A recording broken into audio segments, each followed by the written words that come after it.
Hello guys, just I'm coming from there to here.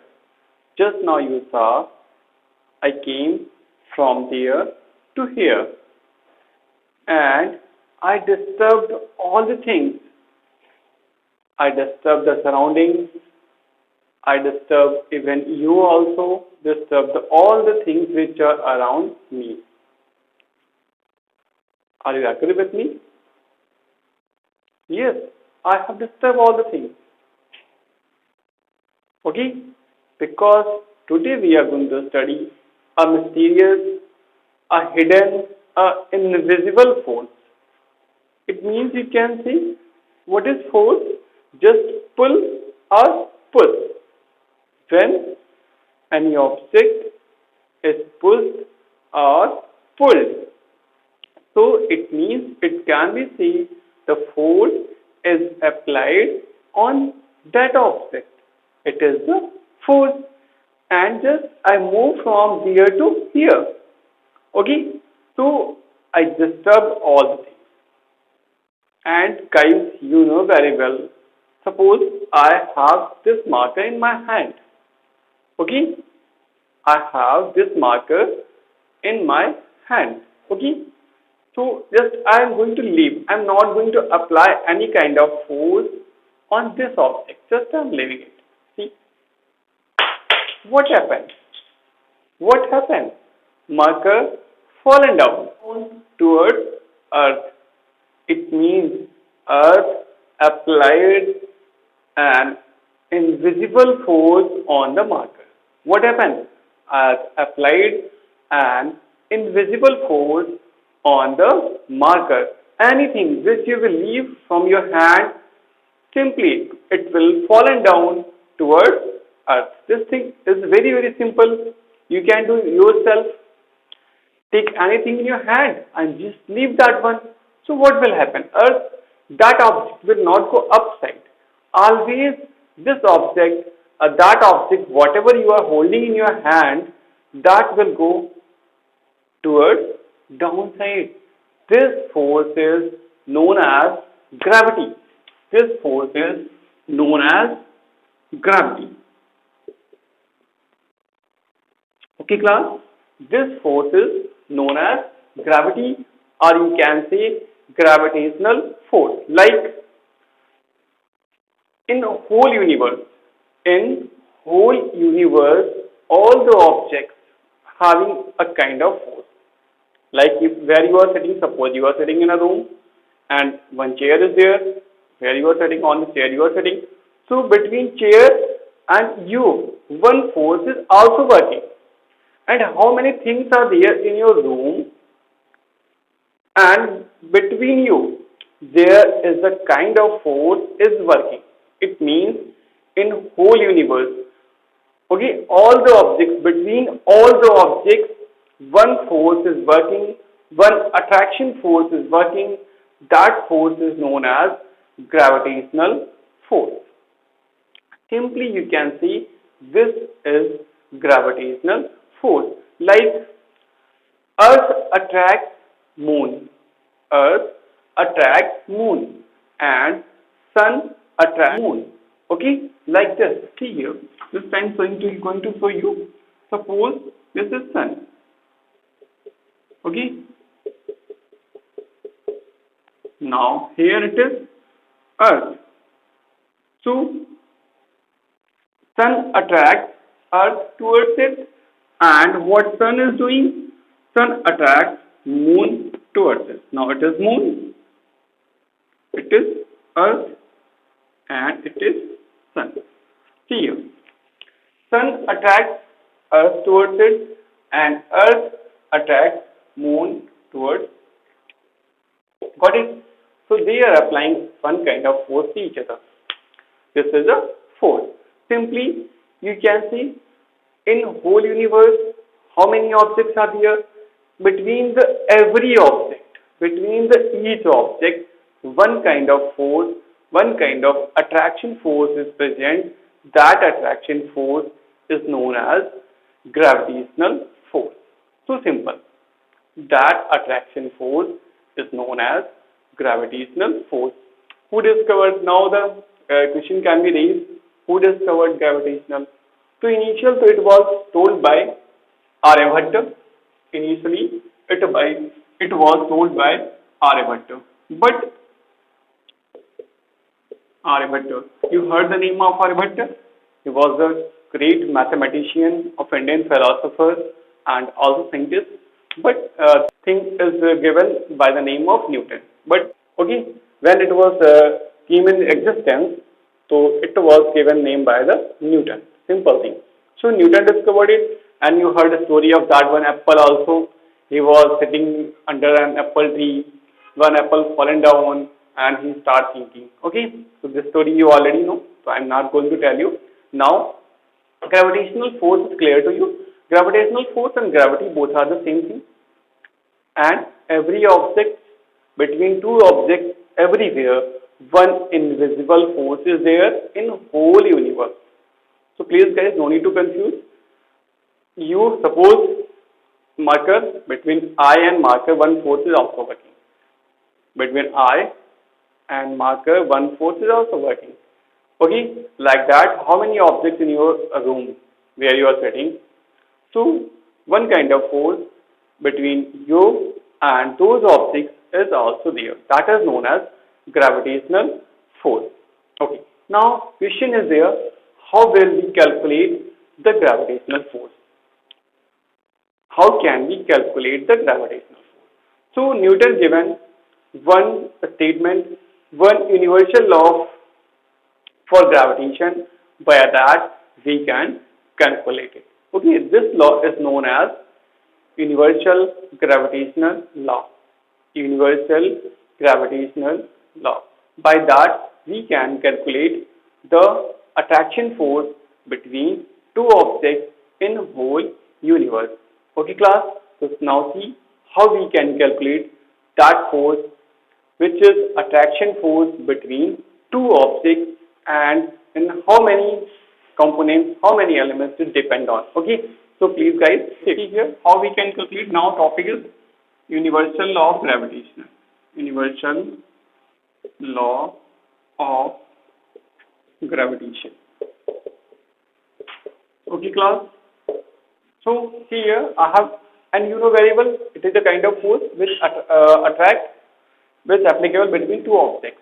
So we will take here two objects. Suppose first object it is, and another object it is.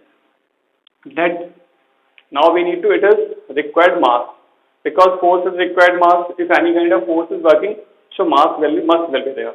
So suppose the mass of the first object is m1 and the mass of the first object is m2. Got it? And they are placed between the r distance. What is the distance between both the objects? It is small r. It is small r. Okay. So just see here class. We have taken, there are the two objects m1 and f2 of the masses of those objects, and they are placed between the r distance. Okay guys? Okay.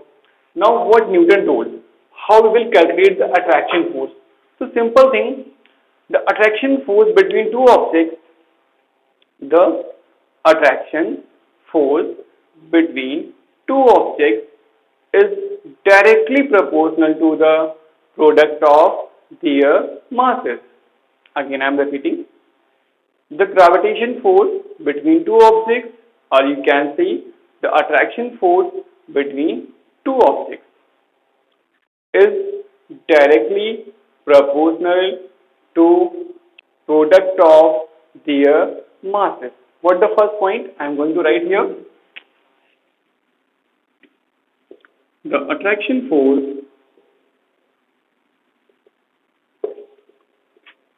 between two objects directly proportional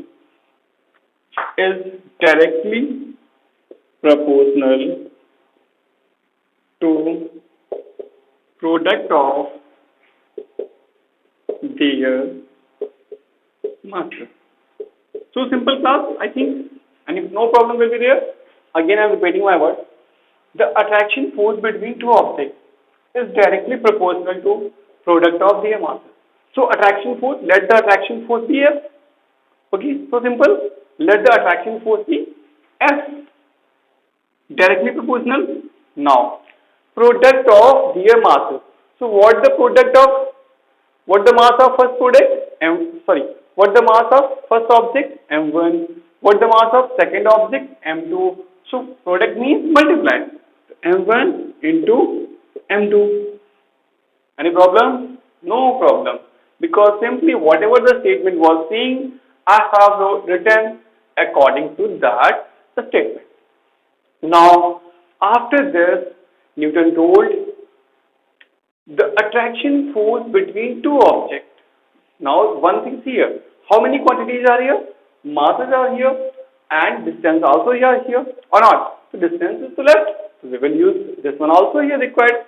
So, what Newton told about distance, Newton told the attraction force between two objects is inversely proportional. Is inversely proportional to square of distance between them. Again, I am repeating. The attraction force between two objects. The attraction force between two objects is inversely proportional. Is there was directly proportional, but now I am saying inversely proportional.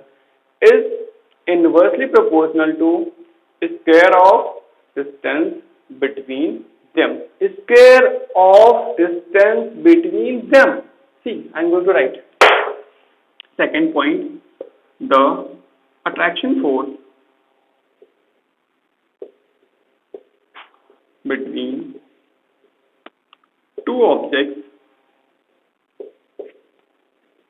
is inversely proportional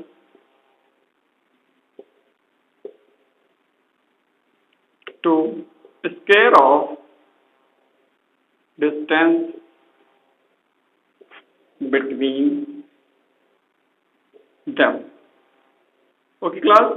See, the attraction force between two objects is inversely proportional to square of distance between them.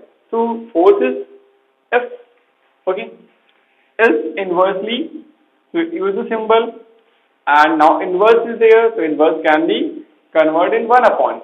So it will write 1 upon r square because it is saying square of distance between them. That's why I have written 1 upon r square. Simply you know what is the inverse of x? 1 upon x. What is the inverse of y? 1 upon y. That's why it was square of distance between them. That's why I have 1 upon r square. Now both the equations are clear to you, class? It is 1 and it is 2. Okay, I think there will be no problem. Now, what I am telling, how will you calculate the attraction force between two objects? This thing I am teaching here, and you need to understand because numericals are also there. By this formula, you can solve lot of numericals. Okay, so this two things are clear. We got two equations. First is there F is directly proportional M1 M2, and second is there F is directly proportional 1 upon R square. Here two equations are there. F is directly proportional M1 M2 and F is directly proportional 1 upon R square. We can write these equations together or not? Beta, here it is F, it is F. So we can combine both the equation or not? Yes, sure we can combine. So what we will write, because here it is equal symbol or not here. Now one question can be also raised according to Euclid geometry. Equal things are equal to each other, but is here equal symbol? No, no equal. It is directly proportional. It is also directly proportional. That's why we cannot. Got it? Okay. So see here, F is directly proportional M1 M2 upon R square. Any kind of problem, class? No problem. Just I have written M1 upon M2 upon R square was here, so I have written together. Okay. Now problem is that it is directly proportional symbol, but if we are going to solve numericals, so here equal symbols are required. But keep this point in your mind. Okay, what I'm going to tell you. When we are replacing directly proportional symbol into equal, when we will place directly proportional symbol into equal, we need to take a constant.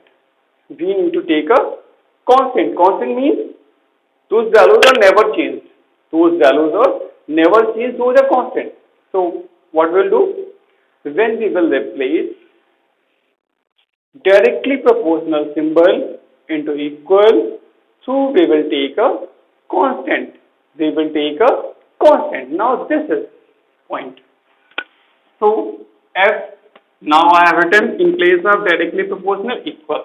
So we will take a constant. Constant I have taken is capital G. What I have taken?